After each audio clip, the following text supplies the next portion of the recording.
બોલો સ્વામિનારાયણ ભગવાનની, શ્રી લક્ષ્મીનારાયણ દેવની, સર્વાવતારી પરાત્પર ઇષ્ટદેવ ભગવાન સ્વામિનારાયણ, શ્રી સ્વામિનારાયણ મંદિર મહુવા શ્રી ગોપીનાથજી મહારાજના તાબાનું આ દિવ્ય અને ભવ્ય મંદિરની મૂર્તિ પ્રતિષ્ઠા અંતર્ગત ચાલી રહેલ શ્રીમદ સત્સંગી જીવન કથાના વક્તા પ્રાતસ્મરણીય પૂજ્ય નિત્ય સ્વરૂપ સ્વામીજી, ગઢપુર મંદિરના ચેરમેન પૂજ્ય શાસ્ત્રી સ્વામી હરિજીવનદાસજી, આદરણીય સર્વે વડીલ સંતો, યજમાન પરિવાર, શ્રીજી મહારાજના લાડીલા સૌ ભક્તોને ભાવથી જય સ્વામિનારાયણ, જય સ્વામિનારાયણ.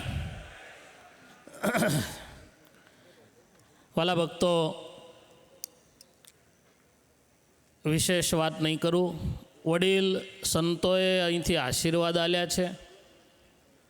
200 વર્ષ પહેલાં ભગવાન સહજાનંદ સ્વામીએ જે મહુવા ધામને વરદાન આપેલું એ પૂજ્યપાદ નિત્ય સ્વરૂપ સ્વામીના માધ્યમથી આજે સાકાર થતું આપણને દેખાય છે.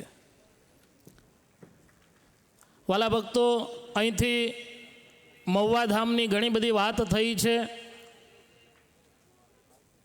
અદ્ભુત અને દિવ્ય જે મંદિર બન્યું છે, હું ચોક્કસ કહીશ કે 3 વર્ષ પહેલાં શ્રી સ્વામિનારાયણ મંદિર સરદારની મૂર્તિ પ્રતિષ્ઠામાં આવો જ કંઈક માહોલ હતો, આવું જ દિવ્ય મંદિર હતું. સરદાર મંદિરની અંદર પૂજ્ય સ્વામી અને સ્વામીનું જે સમગ્ર મંડળ વર્ષો સુધી એમાં પોતાનો દેહ ઘસી નાખ્યો હતો.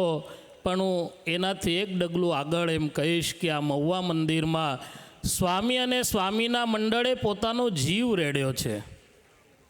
એટલું બધું અદ્ભુત અને દિવ્ય મંદિર બન્યું છે. હું ચોક્કસ એક વાતને દોહરાવીશ. ભારતીય સનાતનીય હિન્દુ ધર્મના દર્શન કરવા હોય, આજે આ વિશ્વના પેટાળમાં ઘણા બધા મંદિરો હશે, ઘણા બધા સંપ્રદાયો હશે, પણ સનાતનીય પરંપરાના દર્શન કરવા હોય તો આવો શ્રી સ્વામિનારાયણ મંદિર મહુવામાં તમને સનાતન ધર્મના દર્શન થશે. આ મંદિરની અંદર રામાયણના દર્શન થશે, આ મંદિરની અંદર મહાભારતના દર્શન થશે, આ મંદિરની અંદર શિવ પુરાણના દર્શન થશે, આ મંદિરની અંદર ગણેશ પુરાણના દર્શન થશે. ભગવાન ગણપતિજીનું મંદિર છે. અમે પ્રતિષ્ઠા પહેલાં થોડાક દિવસ પહેલાં બાપુ સ્વામી નૌતમ સ્વામીની સાથે હું મંદિર જોવા આવ્યો હતો. તે વખતે પૂજ્ય સ્વામીએ એવું કહ્યું હતું, આજ સુધી ગણપતિના ઘણા બધા અલગ અલગ સ્વરૂપો જોયા હશે, પણ ગણપતિજીના હાથમાં બાંસુરી હોય એવું સ્વરૂપ ક્યાંય જોવા મળ્યું હોય તો એ મહુવા સ્વામિનારાયણ મંદિરની અંદર જોવા મળ્યું છે. એટલે કહું છું કે સનાતનીય ધર્મના દર્શન કરવા હોય તો સ્વામિનારાયણ મંદિર મહુવાની અંદર એ દર્શન થાય છે. વાલા ભક્તો, પૂજ્ય સ્વામીના મંડળની વાત કરીશ. ભગવાન સહજાનંદ સ્વામીએ આ સમાજને, આ સત્સંગને જે આપ્યું છે, કેવા સંતો ભગવાન સહજાનંદ સ્વામીએ સમાજને આપ્યા છે.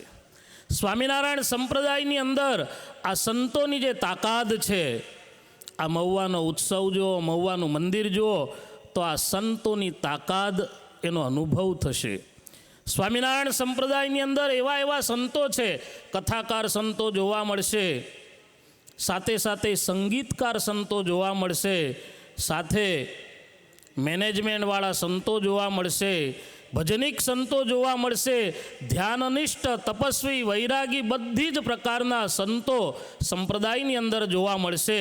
અને એ બધા જ સંતોના દર્શન કરવા હોય તો પૂજ્ય નિત્ય સ્વરૂપ સ્વામીના મંડળમાં દરેક પ્રકારના સંતોના આપણને દર્શન થાય છે.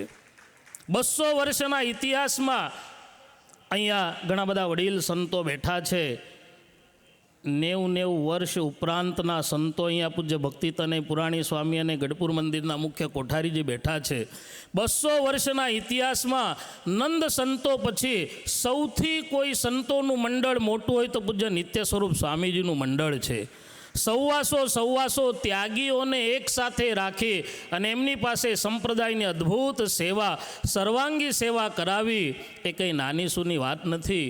પૂજ્ય સ્વામીના મંડળની અંદર 125 કરતાં પણ વધારે સંતોને પાર્ષદો છે.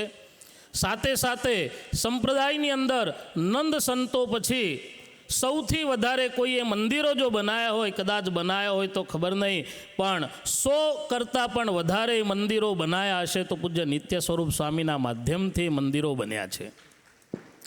અત્યાર સુધી 200 વર્ષના ઇતિહાસમાં સતત એક ધારી કથા, કન્ટિન્યુ એક પણ દિવસને ગેપ ન પાડતા કન્ટિન્યુ જો કથા કરી હોય ઘર સભાના માધ્યમથી તો પૂજ્ય નિત્ય સ્વરૂપ સ્વામીના માધ્યમથી, અને આજે મોટો મહોત્સવ દેખાય છે પણ ઘર સભાનું ફળ દેખાય છે.